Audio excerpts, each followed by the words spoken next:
À quoi correspond donc cette interdiction de suivre les voies des autres peuples? C'est d'autant plus étonnant que on voit que lorsque la Torah parle, en parlant du roi d'Israël, eh bien il est dit, si tu veux faire comme tous les autres peuples, Som Tassim Alech HaMelech, alors tu n'as qu'à te choisir un roi. Théoriquement, le roi d'Israël, c'est le roi des rois, c'est Dieu lui-même. À défaut, c'est le fameux roi Mashiach. Ok. Maintenant, si tu veux faire comme toutes les nations du monde, alors, et que tu veux, d'après certains poskim, c'est une supposition. D'après certains farshim, c'est pas une position, c'est pas une supposition, c'est un ordre. La Torah me dit, tu auras l'obligation de choisir un roi, exactement comme les goïms. Pourquoi? Alors qu'on vient de dire que dans plein de, des dizaines de fois dans la Torah, on te dit, tu ne feras pas selon les lois des nations, tu ne feras pas selon les lois des idolâtres. Alors s'il n'y a pas de racisme ou d'anti-goy, ça n'existe pas. Mais le fait de ne pas emprunter les voies, la manière, la méthode, l'éducation, ou le manque d'éducation, les mœurs, notamment idolâtres, on peut comprendre que ce soit interdit. Mais alors pourquoi, si c'est si interdit que cela, tout d'un coup, on me dit que ça, ils sont du droit d'Israël, qu'il faut avoir un roi? Ce qui fait problème d'ailleurs sur certaines idéologies chassidiques. Ils ont du mal. Pour eux, le roi, c'est uniquement le rabbi, c'est tout. Les autres rois, à dégager. Ça n'existe pas. Parce qu'ils ne comprennent pas. Ça, ils ne comprennent pas. Ils ne comprennent pas que le roi, c'est deux choses. Le roi de la Torah, c'est un roi. Oui, c'est vrai. Parce qu'il existe trois couronnes. Il y a Keter Keuna, Keter Torah et Keter Malchut. Il y a la couronne de la Torah, il y a la couronne de la prêtrise et la couronne de la royauté. C'est bien trois couronnes distinctes. Donc si c'est pour me dire que, la seule vraie couronne, c'est celle de la Torah. Mais c'est faux. La couronne de la Torah, évidemment qu'elle est magnifique, c'est sûrement l'une des plus belles. Mais si c'était que ça, la couronne, alors on ne viendrait pas me dire qu'il y a aussi la couronne de la royauté. Et on ne viendrait pas aussi me dire qu'il y a aussi la couronne de la prêtrise. Donc c'est bien trois couronnes. Trois couronnes. Qui dit trois couronnes dit trois pouvoirs. C'est aussi trois lumières, c'est trois formes d'exemplarité. Et on doit apprendre de chacune d'entre elles. Pourquoi tu veux te priver absolument de l'une d'entre elles? Parce que ça arrange l'idéologie. C'est justement la limite de l'idéologie. Avec tout le respect et évidemment infini qu'on a pour tous les guédolés d'Israël, les vrais géants de la Torah. Bien sûr qu'on ne demande que cela, de jouir de leur lumière et de leur enseignement. Mais Dieu merci que la couronne de la prêtrise, elle a existé, elle existe d'une certaine manière aujourd'hui, elle existera à nouveau quand le temple sera reconstruit. Quant à la Keter Malchut, la Keter de la royauté, alors certains vous diront que la royauté, c'est uniquement la royauté du Mashiach. Faux. Ça, c'est la royauté du Mashiach, oui. La royauté idéale de la fin des temps, oui, on est d'accord. Mais d'ici là, mais toute royauté, c'est pas la royauté du Mashiach seulement.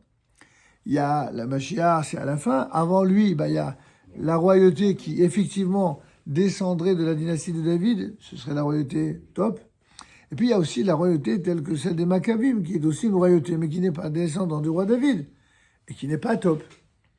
Et certains vont vous dire que l'État d'Israël, dans une certaine mesure, c'est aussi exact, ça joue exactement le même rôle que la royauté. C'est quoi la royauté? C'est l'organe qui se préoccupe de la protection, de la sécurité, de la nourriture, de l'économie, de l'enseignement, tout ce quoi un roi doit penser, réfléchir, agir, c'est la même chose pour tout dirigeant. Un premier ministre de l'État d'Israël, un président, même si c'est plus honorifique, mais un premier ministre d'Israël, de ce point de vue-là, il est comme le roi d'Israël, que ça plaise ou non. Tant mieux s'il porte une kippa, mais tant pis si pour l'instant il ne porte pas de kippa. Mais c'est quand même le roi. Quand il y a eu des rois impies dans le Tanakh, on n'a jamais dit que ce n'étaient pas des rois. C'était des rois impies, mais c'était des rois quand même. Il y a des gens, non. Quand quelque chose ne plaît pas, alors ils discréditent et ils disent c'est comme s'il n'existait pas. Ben non. Il faut qu'ils réapprennent à changer de disquette et à réfléchir. Si Akadosh Baruch Hu, si Dieu il a voulu que les voies dites du Seigneur, qui sont pour certains sont impénétrables, en vérité elles sont tout à fait pénétrables. Il suffit déjà d'avoir un peu de bon sens. Si Dieu il fait en sorte, par exemple, que l'État d'Israël n'ait pas été créé par des ultra-orthodoxes, mais par des ultra-anti-religieux, ben c'est parce que Dieu l'a voulu. Pourquoi Dieu il a voulu ça? C'est très simple. Imaginez, en 1948, si une bande sympathique de barbus aurait dit aux nations « Coucou, ça fait 2000 ans qu'on prie le Seigneur pour le retour en terre sainte. Et maintenant, oh, loué soit l'Éternel, nous revenons. Alors maintenant, vous allez nous reconnaître. » Et les gars, vous êtes sympathiques. Mais enfin, vous êtes regardés dans une glace. Vous croyez vraiment que vous allez rentrer ainsi dans le concert des nations? Bref, on ne leur aurait pas plu. Et donc, comme l'explique un des grands maîtres du monde à la fois chassid et orthodoxe, le Rabbi Shlomo Issachar Teichtal, dans le M. Abanim Smecha, a écrit un ouvrage absolument merveilleux qu'on a enseigné ici pendant 3 ans, et dans lequel il dit Dieu a fait exprès de faire en sorte que ce soit justement des gens pas religieux qui créent l'État d'Israël pour que les nations acceptent. Parce qu'elles n'auraient jamais accepté. Comment voulez-vous que ces nations qui nous ont empêchés pendant 3000 ans d'exister en tant que peuple, ils nous ont brûlés, simplement parce qu'on ne voulait pas devenir chrétiens ou musulmans? Et tout d'un coup, ils vont tous à la camp par miracle. Oui, Baruch haba, nos aïeux n'ont pas réussi à vous fumer tous, à vous exterminer. Et nous, ben, on est gentils, donc on va vous donner un État gratos. Tiens, mon œil. On le voit, qu'est-ce qu'il est advenu de cette reconnaissance de l'État d'Israël dès son lendemain, où ils ont passé leur temps à regretter cette reconnaissance et à nous prendre la tête avec l'ONU jusqu'à aujourd'hui. Donc vous voyez bien que c'était pas si simple, c'était pas gagné d'avance. Mais comme Akadosh Baruch Hu est l'omnipotent, l'omniprésent, l'omniscient, comme il sait tout d'avance et qu'il savait que ça marcherait pas, donc qu'est-ce qu'il a fait? Il a fait en sorte que, au début, ben, ça passe comme ça. Il y en a un qui raconte une autre histoire un peu plus, on va dire, un peu plus hollywoodienne. Un jour, un très très grand rabbi qui dirigeait la plus grande institution orthodoxe de tous les temps, à l'époque, ça s'appelait la Gouda d'Israël. Et voici que Hachem vient en songe à ce fameux grand rabbi de la Gouda d'Israël et lui dit « Oh rabbi, j'ai un message pour toi. » Il entend ça dans le songe, il réalise que c'est Hachem qui lui parle et il n'y croit pas. Il dit « C'est pas possible. Quel mérite j'ai eu pour avoir un message direct de Dieu. » Et il t'emballe pas, écoute d'abord ce que j'ai à dire. Pose. C'est quoi le message? J'ai envie que tu me construises un État avec tous les rabbins là. Chiche. Ouh là là, je sais pas si c'est gagné d'avance. Hein. Ils sont pas très favorables à... Mais c'est moi Dieu qui te le demande. Oui, mais qu'est-ce que tu veux? C'est pas politiquement correct que des orthodoxes ils se mettent à faire un État juif avant la venue du Mashiach. Ça va pas le faire. C'est ton dernier mot. Il dit non, non, Chas Shalom, c'est pas mon dernier mot, mais bon, je vais en parler. Si j'ai une deuil, je reviens vers toi. Bon, Hachem, il est patient, il est dans la colère, il a l'éternité, cool. Il attend, rien du tout. Tout d'un coup, les autres, ils sont retournés sur leur Gemara. Il a même oublié la question, oh, ça devait être qu'un rêve. Bon, Hachem, il n'est pas très content. Qu'est-ce qu'il fait? Il va visiter tous ceux qui rêvent d'un État juif. Et il tombe sur la Neshama d'un certain Ben Gurion. Ah! Il dit, moi, Ben Gurion, j'ai envie de créer un État juif sur la terre d'Israël. Est-ce que tu es prêt à le faire pour moi? Et Ben Gurion, il dit, Hachem, Hachem. Le grand Ben Gurion, qui pourtant n'était pas véritablement d'une orthodoxie des premières heures, comme vous le savez, il est tellement honoré d'être directement demandé par Dieu. Il dit, oh Éternel, si c'est toi qui me le demandes, ça, je sais faire. Je te promets, je vais te faire un État. Ah. Et voilà que l'État d'Israël naquit. Oh, avec des petites vicissitudes. Puis il est né. Et voilà comment le paradoxe incroyable de l'histoire, où ceux qui ont parlé de l'an prochain à Jérusalem pendant 2000 ans, ils veulent toujours pas entendre parler d'un État juif, et ceux qui, entre les maisons paternelles ou lors de la Haggadah de Pessah, ils disaient aussi l'an prochain à Jérusalem, mais en rigolant, Davka, tout d'un coup, ils prennent ça au sérieux. Qui eût dit que ceux qui prendraient le projet divin au sérieux soient justement ceux qui ne prennent pas au sérieux la Torah? Ça fait partie des dimensions incomprises de l'histoire. Ça fait aussi partie de ce qu'on appelle les Sitre Starim, les secrets de la Kabbalah. Salut, ravi de te retrouver. Moi aussi. Moi aussi, tu sais à quel point, mais grave. Et donc, finalement, c'est comme quelqu'un qui a dû être ému par l'histoire de Ben Gurion encore. Finalement, évidemment, j'ai à peine romancé l'histoire, mais vous avez compris le message quand même, d'accord? Le message, c'est que il existe un verset qui illustre parfaitement ce que je viens de vous raconter sous une forme un peu légère. Le message, le verset, il nous dit, c'est un verset dans Isaïe qui dit Lo ma'ashevoderem ma'ashevotai, velo dalchechem delachai. Vos pensées ne sont pas mes pensées et vos chemins ne sont pas les miens. C'est Dieu qui parle. Quand, à chaque fois qu'on ne comprend pas pourquoi des choses se font d'une manière pas comme on aurait imaginé, hein, pas comme on aurait pensé, eh bien, c'est toujours la même réponse qu'on donne. C'est pas parce que tu as pensé comme ci ou comme ça, même au nom de la Torah, ou au nom de la politique, ou au nom de la droite, ou au nom de la gauche, ou au nom de qui tu veux. En fait, quand il y a un seul vrai patron, c'est Dieu. Et c'est Dieu qui décide quand, comment, à quel rythme, selon son plan, et avec quel intermédiaire. Si Dieu avait voulu qu'un État juif, eh bien, soit réalisé par des gens pieux, il l'aurait fait. Et il n'a pas voulu.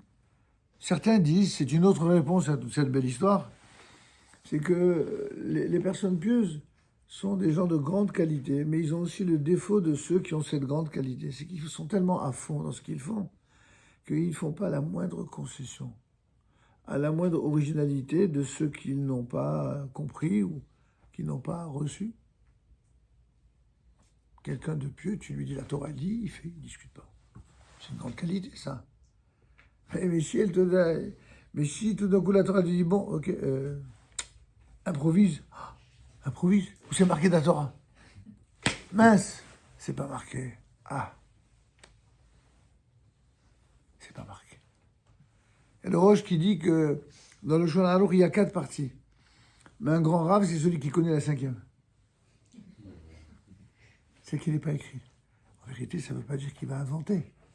Il connaît tellement les 4 que grâce à la connaissance parfaite des 4, alors il va élaborer une 5e qui est celle de l'intelligence, de la compréhension et de l'application ou de l'applicabilité de ces 4 parties.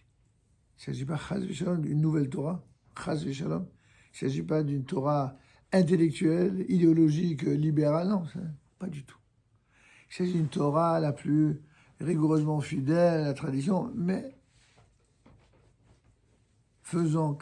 étant capable, avec cette même Torah, d'user d'un bon sens de la Torah qui permet, dans chaque situation d'exception, de savoir comment réagir. Comment, c'est un mélange à la fois de foi, de bon sens, de vivacité d'esprit, dont ont besoin tous les vrais responsables, que ce soit des rabbinim, des présidents de grandes associations juives, que ce soit des chefs de famille, et des hommes comme des femmes d'ailleurs, des hommes et des femmes qui ont eu ou qui auront des grosses responsabilités. Il faut un génie pour savoir quoi dire, que faire au bon moment, aux bonnes personnes, et de quelle manière. C'est pas... Il y a des gens pour qui c'est naturel, parce qu'ils sont, comme dirait Montaigne, ce sont des âmes bien nées, mais tout le monde n'a pas ça. Tout le monde n'a pas cette capacité de réagir comme ça. Des fois, c'est avec la force, des fois, c'est avec la dureté, des fois, c'est avec la douceur, des fois, c'est avec l'intelligence, des fois, c'est avec la compréhension, etc., etc., etc. Il faut être complet. Voilà, c'est comme ça. Alors, c'est ce à quoi la Torah, en tout cas, doit nous aider. L'interdit de suivre les autres peuples pour en venir donc à ce qu'on a dit tout à l'heure. Vous êtes jamais posé la question, dites-moi, parmi tous les anciens du peuple d'Israël, il y en avait des gens qui étaient sages comme Aaron, par exemple, lui-même, ou comme d'autres, Yoshua et d'autres, Betzalel et autres qui sont cités dans la Bible, qui étaient des super tamis de Chachamim. Pourquoi ils ont été choisir dans la Torah le seul qui a grandi toute sa vie parmi les Goyim? Moïse. Il n'a pas été élevé à Bnei Brak, est-ce que je sache Moïse, non? Il n'a pas été... Dans quel yeshiva il a étudié Moïse avant de recevoir la Torah? Ah oui, Pharaon. Pas vraiment la yeshiva, hein? C'est plutôt l'école de guerre. Ah ouais. Et pourquoi Dieu il a choisi ça? Pourquoi? Ben, il n'y a qu'à répondre. Parce que des fois, pour sauver un peuple, ben, il faut quelqu'un qui soit un roi, qui a été éduqué comme un roi, qui a une mentalité de prince, qui est capable de prendre des décisions. Pas de quelqu'un qui est en train de se cacher ou de ployer les fils. Non. C'est pas simple, hein. D'un côté, on dit qu'il faut être dans la Torah, qu'il faut être humble. Mais Moïse, il était humble. Ça n'a rien à voir. On croit que humble, ça veut dire raser les murs. Pas du tout. Être humble, c'est être capable d'avoir conscience des capacités extrêmes qui sont les siennes, mais de ne pas en tirer un profit personnel. De ne l'utiliser que pour les autres. C'est ça l'humilité. C'est pas la fausse humilité de ceux Zahmat qui sont humbles et qui en vérité, ils demandent ils veulent qu'on les voit tout le temps. C'est pas de l'humilité ça. C'est de la fausse humilité. On dit que c'est Dieu lui-même, on peut faire confiance à ce que Dieu nous dit quand même. Dieu, qu'est-ce qu'il dit sur Moïse? Yahish Moshe, l'homme Moïse est l'être le plus humble que la terre ait jamais porté. Waouh, quel témoignage! C'est quelque chose quand même. C'est cet homme-là qui est le plus humble, qui a été prêt à risquer, à sacrifier sa vie en s'immisçant entre un Égyptien et un de ses frères, qui est l'Égyptien qui est en train de le tuer de coups. Qu'est-ce qu'il a fait? Il a tué l'Égyptien. D'après certains maîtres, c'est à ce moment précis qu'il a été officiellement décrété dans le ciel que c'est lui qui va sauver le peuple d'Israël. Alors bien sûr, c'est celui qui recevra la Torah. Bien sûr, c'est celui qui va la transmettre. Parce que celui qui est capable de transmettre la Torah et de la recevoir, c'est justement celui qui est capable de risquer sa peau pour tout le peuple. C'est ça, un chef d'Israël.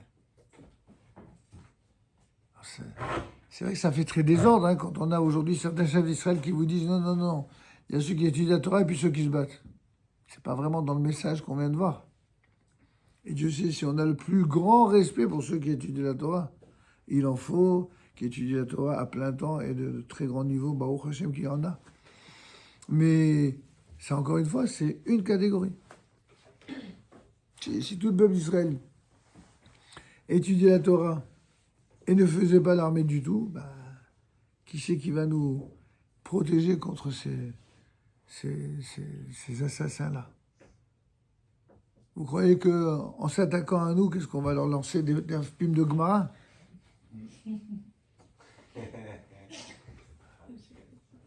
Hein? C'était quoi? Quoi? Oui. Oui, mais ils n'ont pas lancé des dapines de Gemara. Ils ont pris des armes, ils les ont butés. Ils étudiaient la Gemara, ils étudiaient la Torah. Ils faisaient l'armée. Enfin, en vérité, ils ne faisaient pas l'armée. Il n'y avait pas de Sahel à l'époque. Hein. Mais quand quelqu'un est vraiment dans la Torah, et que son peuple est en danger, et que la Torah est en danger, et que la terre d'Israël est en danger, alors s'il le faut, il prend les armes. Même s'il n'aime pas les armes, même si c'est pas un guerrier, même s'il n'a pas du tout... C'est pas un va-t-en-guerre, évidemment. On n'est pas pour la guerre, a priori. On n'est pas... Je vous l'ai déjà raconté plusieurs fois, que lorsque Josué est rentré en terre d'Israël, en suivant les consignes de Moïse, il a adressé 3 missives. 3 lettres à ceux qui vivaient dans les fameuses contrées du Kenaania, Hédia, Moria, Hivé, Iboussi, les 7 peuplades. Il a dit voilà, Akadosh Baruch Hu, il nous a délivré cette terre. Il a décidé que c'était pour nous cette terre. Bon, mais vous êtes venus coloniser cette terre en prétendant que c'est la vôtre. Déjà à l'époque, c'est le conflit dit israélo-palestinien, il a démarré il y a très longtemps. À l'époque, vous avez un peuple qui s'appelait Canaan. D'où il vient ce Canaan? Fout ou Canaan, c'était... Fout et Canaan, c'était les enfants de Ham. Le monde était divisé en 3 grandes parties géographiques et civilisationnelles, dirions-nous aujourd'hui. Il y avait Shem, Ham et Yafet. Shem, ça va donner les Sémites. Ham, c'est tous les peuples d'Afrique, d'Afrique noire ou d'Afrique centrale.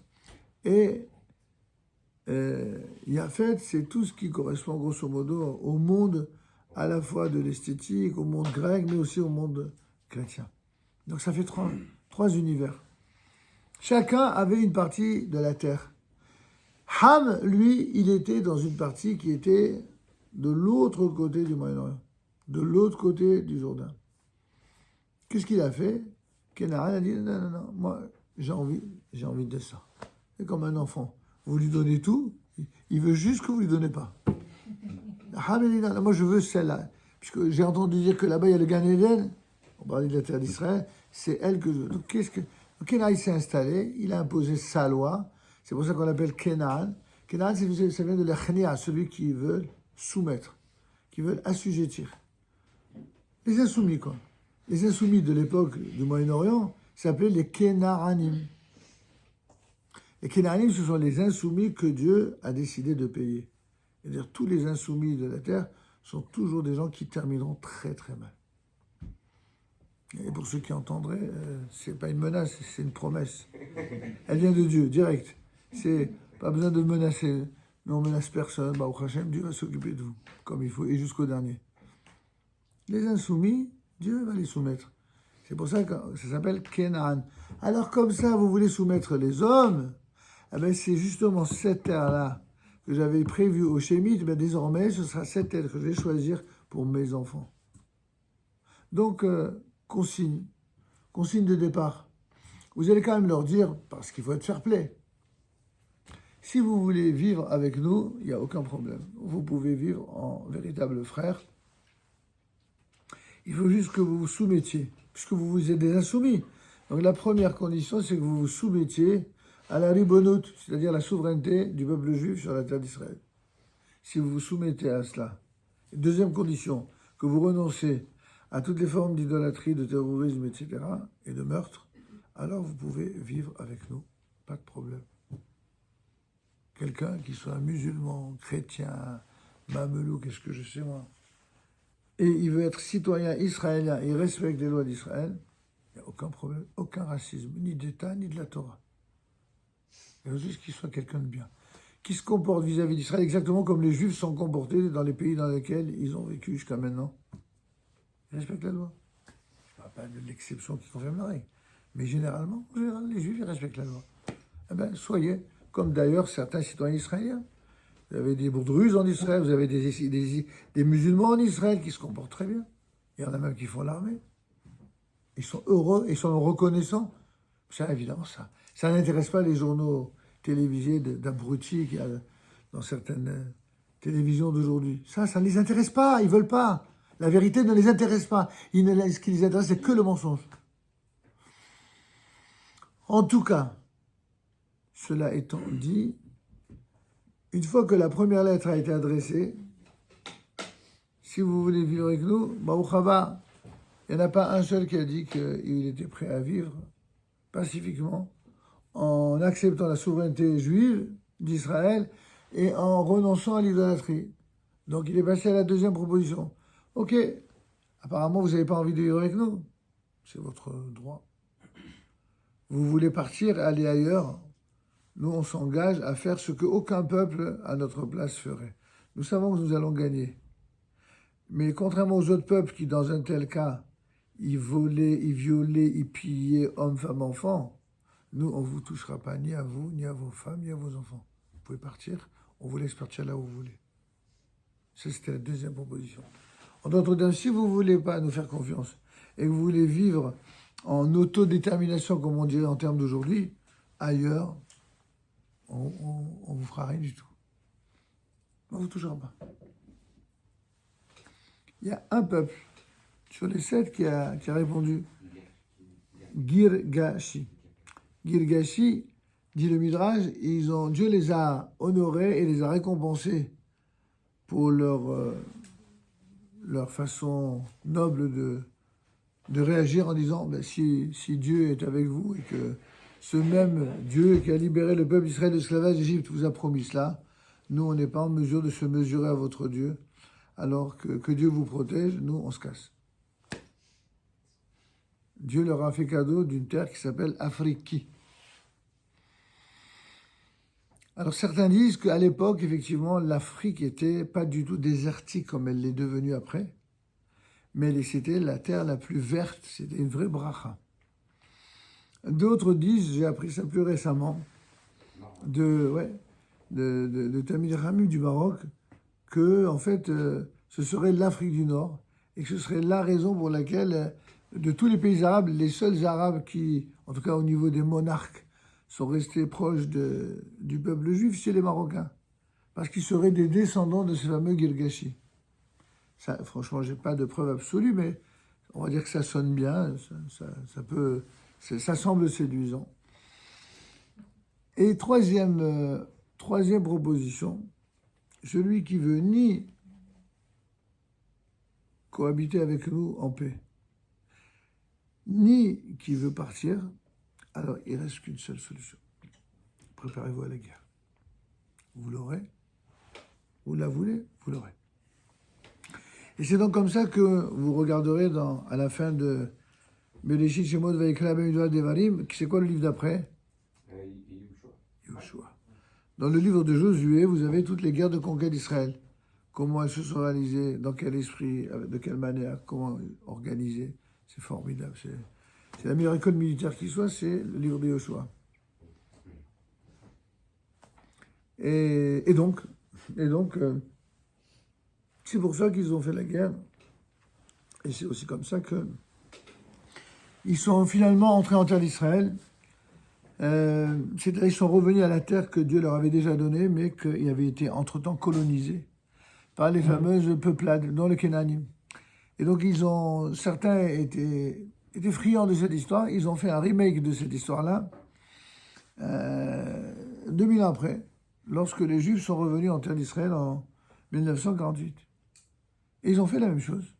Ils ont inventé le plus grand bluff historique de tous les temps, la soi-disant réalité d'un peuple qui n'a jamais existé, le peuple palestinien, qui serait un peuple musulman. Même le mot Pellechet, qui est la racine hébraïque du mot palestinien, Pelishtim, etc., ça n'a jamais été un peuple arabe. C'était un peuple phénicien, des marchands venus de là-bas des îles.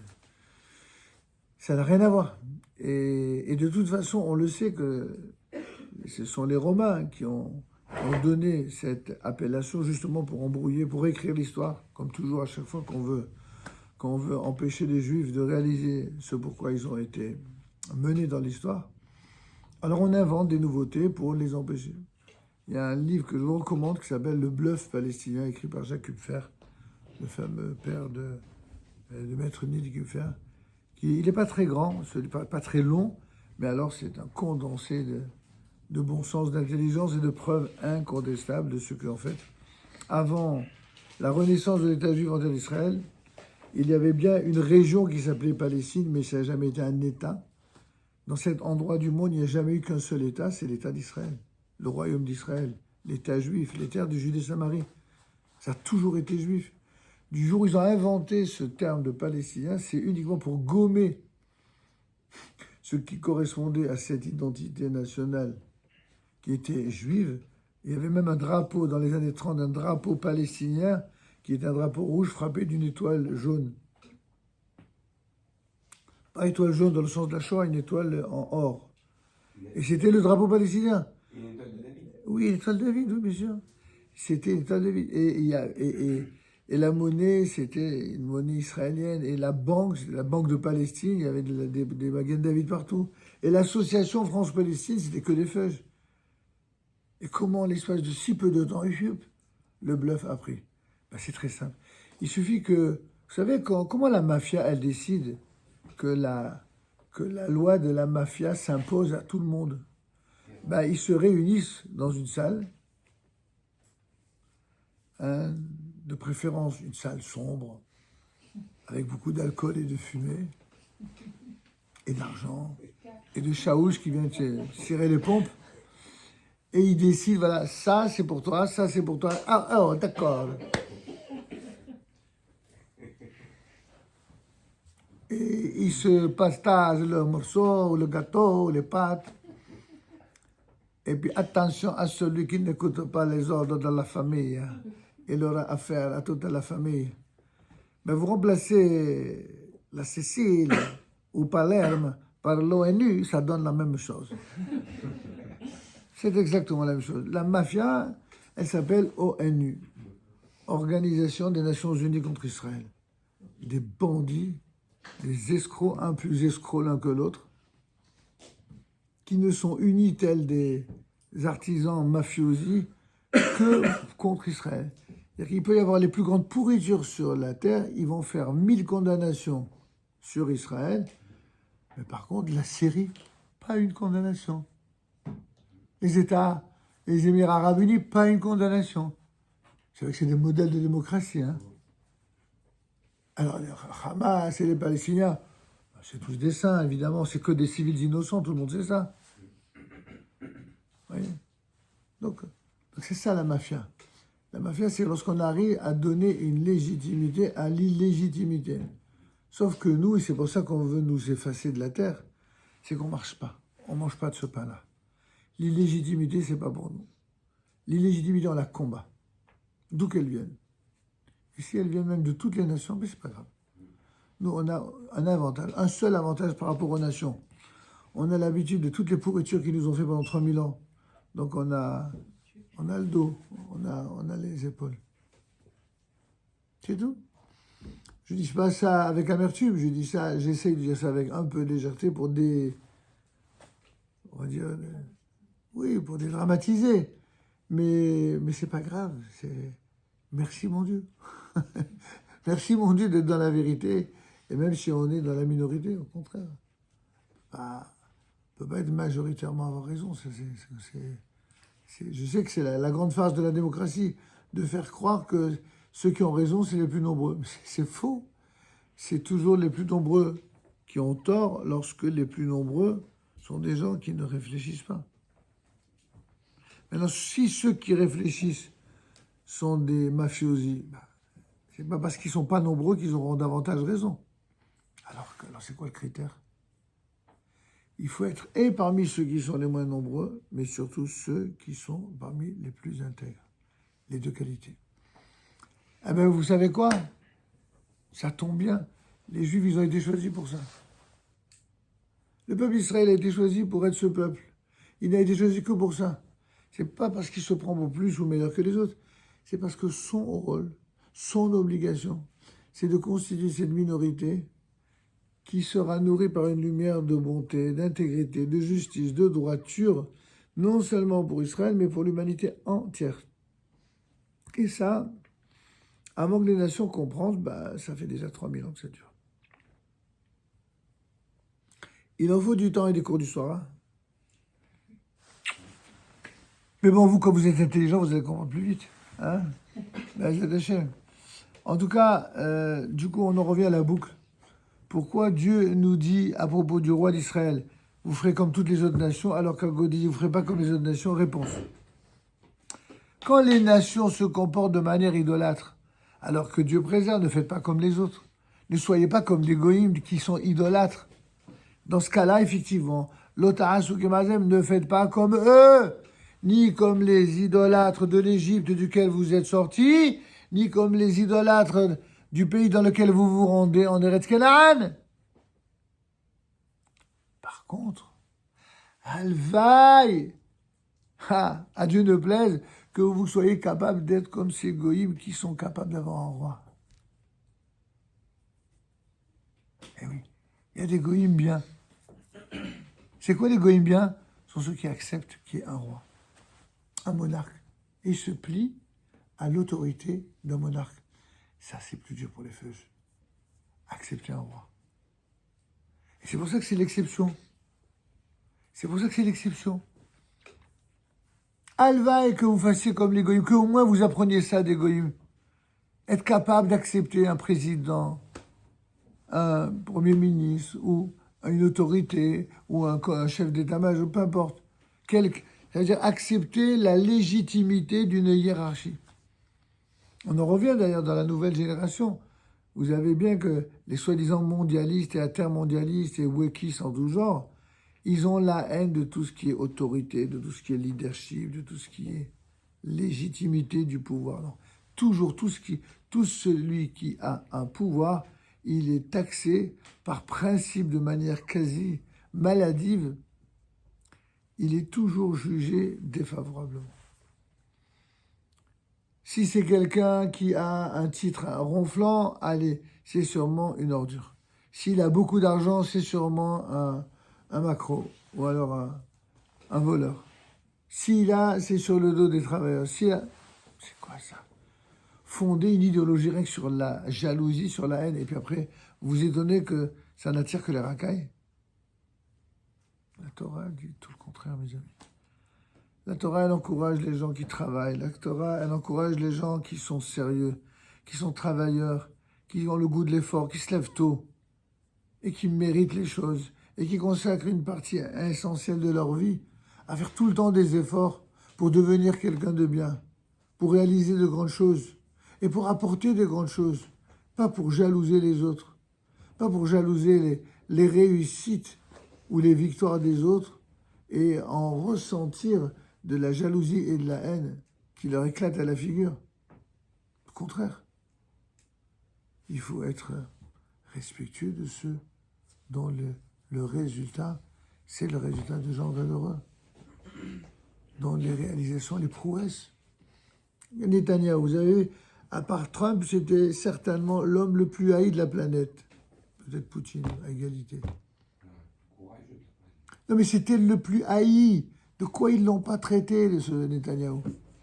Et regardez comment. 8, il a suffi la libération des otages. Et l'autre cow-boy, là, qui a commencé à taper du poing sur la tête. Tout d'un coup, ça y est, on ne les entend plus. On n'entend plus personne. Il n'y a plus de manif. Ah, mince.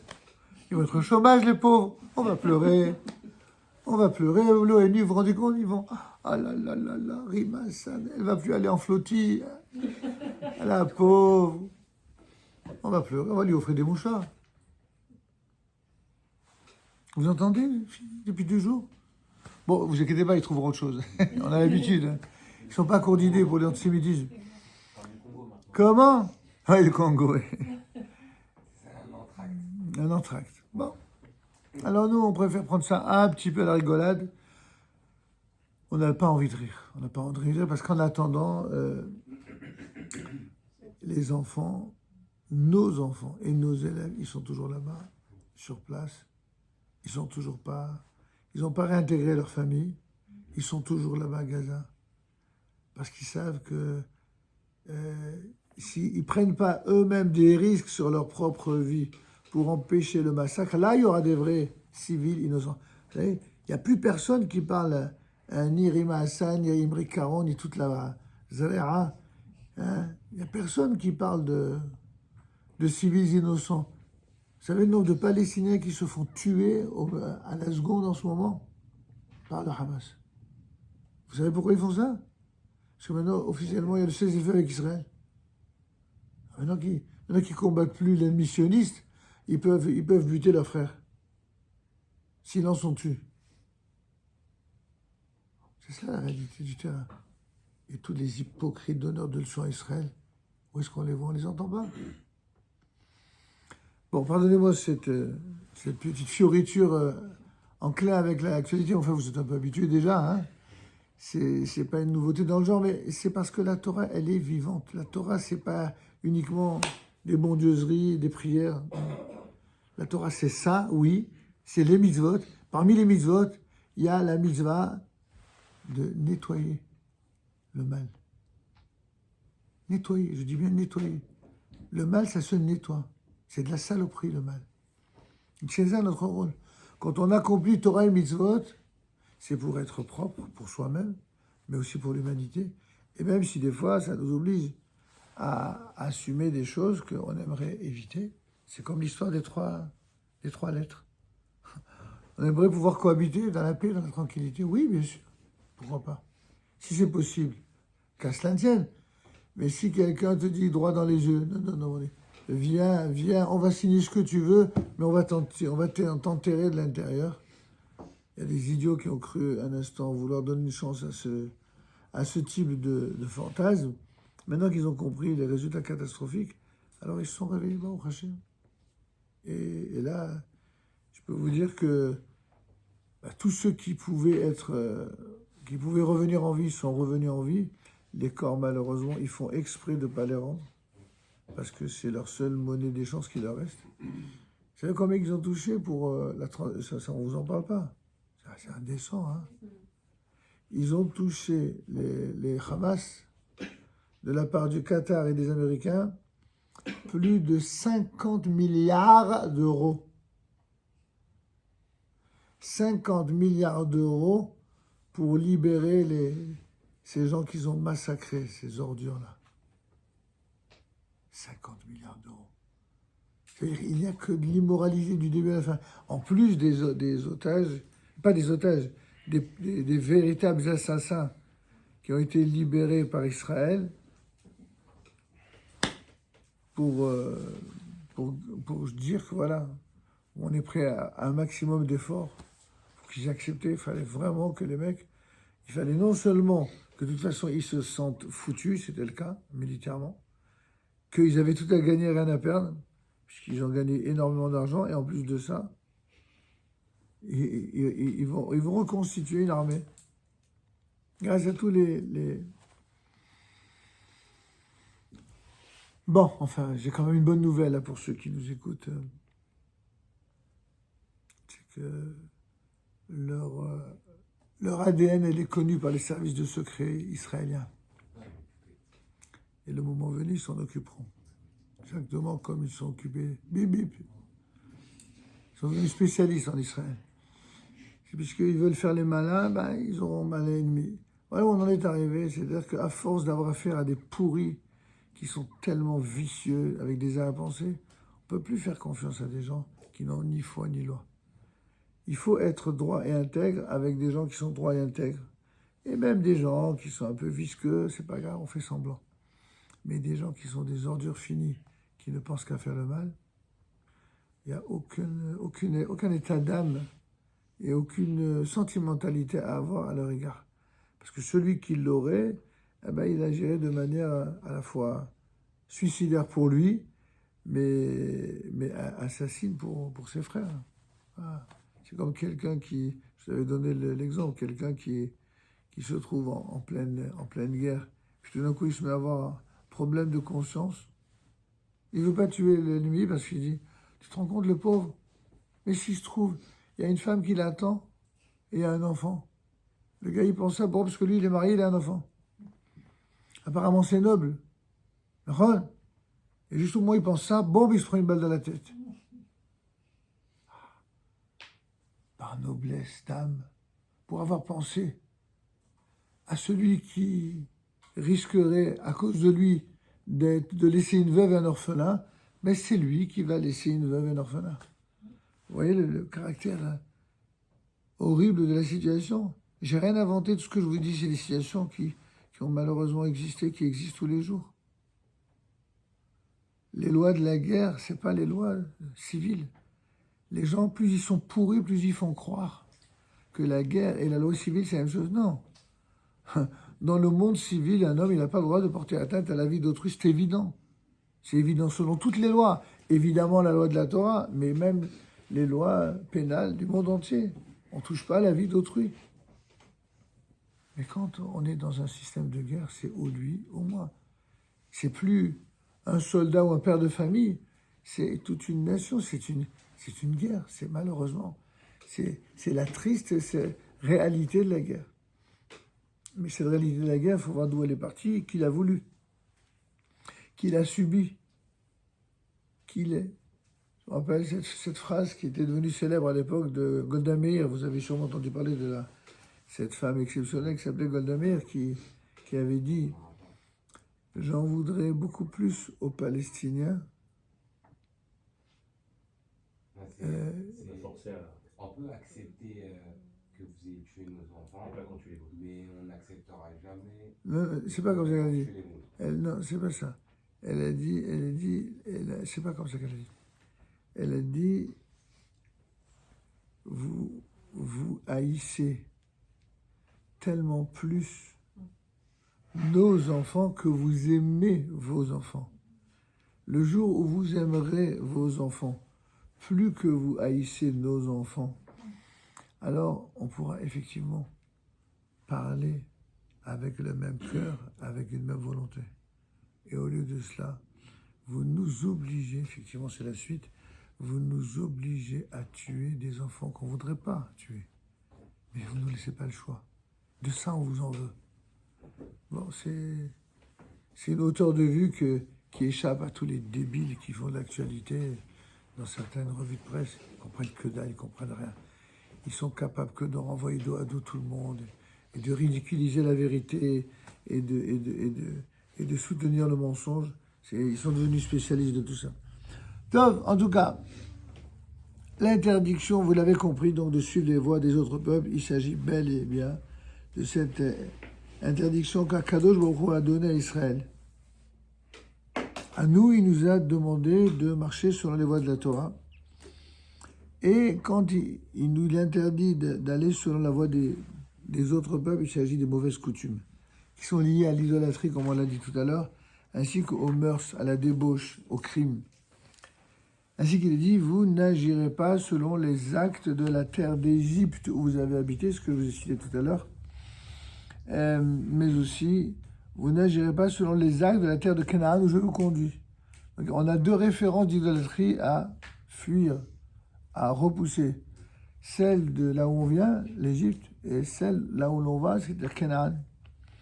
Et vous ne marcherez pas selon leurs lois. Ce sont mes ordonnances que vous accomplirez et mes lois que vous garderez pour marcher selon elles. Je suis l'Éternel votre Dieu. Ça, c'est connu, c'est dans le Sefer Vayikra. Comme pour nous rappeler que la loi de la Torah, c'est une loi à la fois d'intégrité, de moralité, de principe. C'est pas une loi pour les religieux. Je dis, je répéterai jamais assez. J'ai rien contre les religieux, je vous rassure. Pas d'ambiguïté. Mais dites-moi, quand Dieu a donné la Torah au Sinaï, à qui s'est adressé aux religieux? Ça n'existait même pas. Il s'est adressé à tout le peuple. Il n'y avait ni orthodoxes, ni libéraux, ni sionistes, ni antisionistes, ni ashkénazes, ni séfarades, ni de droite, ni de gauche, ni rabbins. Il y avait un peuple, dans sa diversité, qui incluait même des gens venus d'autres peuples, qui se sont rajoutés. C'était ça, le matin de Torah, le don de la Torah, à tout le peuple. Et donc, il est dit clairement, vous accomplirez mes lois, vous les garderez pour marcher selon elles. Nous apprenons de là qu'il convient à Israël de ne point imiter les voies idolâtres des non-juifs. Et ça va très loin, puisque c'est non seulement leur manière de se comporter dans les mœurs, mais aussi leurs vêtements, leurs coutumes. Et même parfois des choses qui ne sont pas destinées forcément au culte idolâtre ou à la débauche, et ceci de crainte qu'on en vienne à les imiter dans d'autres mauvaises choses qui nous éloigneraient de la Torah. Il convient en revanche de tirer un enseignement de la sagesse des nations, mais aussi de leurs bonnes actions, en les analysant de manière critique et non par esprit d'imitation. Oui, si tu vois chez les nations des choses qui sont bonnes, au contraire, c'est une mitzvah de prendre en exemple et d'en tirer le bon exemple. Alvaï. Sauf qu'il y a un phénomène sur d'équation métaphysique fantastique que vous ne devez jamais oublier. Quand un juif respecte Dieu et la Torah d'Israël, la récompense, c'est qu'il apprend même les bonnes choses des nations, des goyim. Ça, c'est la récompense divine. Il va apprendre même les bonnes choses des nations. Mais quand un juif tourne le dos à Dieu, à la Torah, à Israël, non seulement il va tourner le dos aux bonnes choses d'Israël, mais des nations, il ne va apprendre que les mauvaises choses, pas les bonnes. Et toute l'histoire, ancienne ou récente, l'a démontré. À chaque fois qu'un juif, pour s'assimiler aux nations, veut bien se faire des goyim, qu'est-ce qu'il fait? Il devient antisémite. Il attaque tantôt la Torah, tantôt les mitzvot. Il présente les religieux comme des parias. Il est lui-même, il dit les pires choses, comme on l'a vu il n'y a pas si longtemps, même en Israël, malheureusement parfois. Des gens, ils sont incroyablement, ils disent exactement sur les Juifs, leurs frères juifs d'Israël, ce que les antisémites ont dit pendant 2000 ans, en dehors d'Israël. Waouh, comment est-ce possible? C'est ça la malédiction. Quand on méprise le Dieu d'Israël et la Torah d'Israël, la malédiction, c'est qu'on méprise tout ce qu'il y a de bien dans le peuple d'Israël et on apprend des nations que leurs défauts au lieu d'apprendre leurs qualités. Donc, oui, il est déjà 10 heures, donc on va s'arrêter. Donc, on avait donc terminé. Là, j'ai pratiquement fait tout le chapitre de les derniers cours qu'on avait fait. C'est pour les nouveaux, pour que vous vous mettiez dans le bain.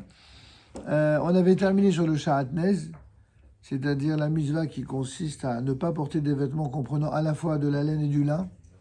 C'est quelque chose qui n'est pas très connu, mais il suffit de voir dans la Torah, c'est marqué là-bas, la Parashat Ki-Teitzei. Pourquoi? Parce qu'ils appartiennent à deux règnes de la création différents. L'un qui est le règne animal et l'autre est végétal. La laine provient de l'animal et le lin provient du végétal. Ce mélange est interdit. C'est pas rationnel, c'est la Torah qui nous le dit, donc ça fait partie des Chukim. Enfin, les semences hétérogènes, il nous est prescrit de ne pas semer dans un champ de la terre d'Israël 2 espèces de graines ensemble. Chaque espèce doit être semée séparément. Comme il est dit, vous garderez mes lois, tu n'ensemenceras pas ton champ de graines hétérogènes qu'on appelle en hébreu kil-haïm, un mélange. La Torah n'aime pas les mélanges. Bon, je ne dis pas qu'il n'y a pas de petits mélanges sympathiques pour la petite bourra avec... Non, je parle de mélange au niveau textuel et au niveau surtout de la terre. Chaque espèce doit être respectée. S'il existe des espèces différentes, il faut accorder de la valeur et de l'importance pour chaque espèce. Et voilà, on a répété pratiquement tous les derniers chapitres. On continuera donc la semaine prochaine, là où on devait commencer aujourd'hui. Donc, je vous demande de vous y atteler. Il s'agit des hybrides de l'arbre. Parce que l'interdiction d'hétérogénéité, donc de mélange de semences, n'est pas valable que pour les semences qui sont dans la terre, mais également à l'égard des arbres fruitiers. C'est ce que nous verrons la semaine prochaine. Donc la semaine prochaine, on reprend notre horaire normal, si Dieu veut, de 20h à 21h30. Bonsoir à tous. Merci.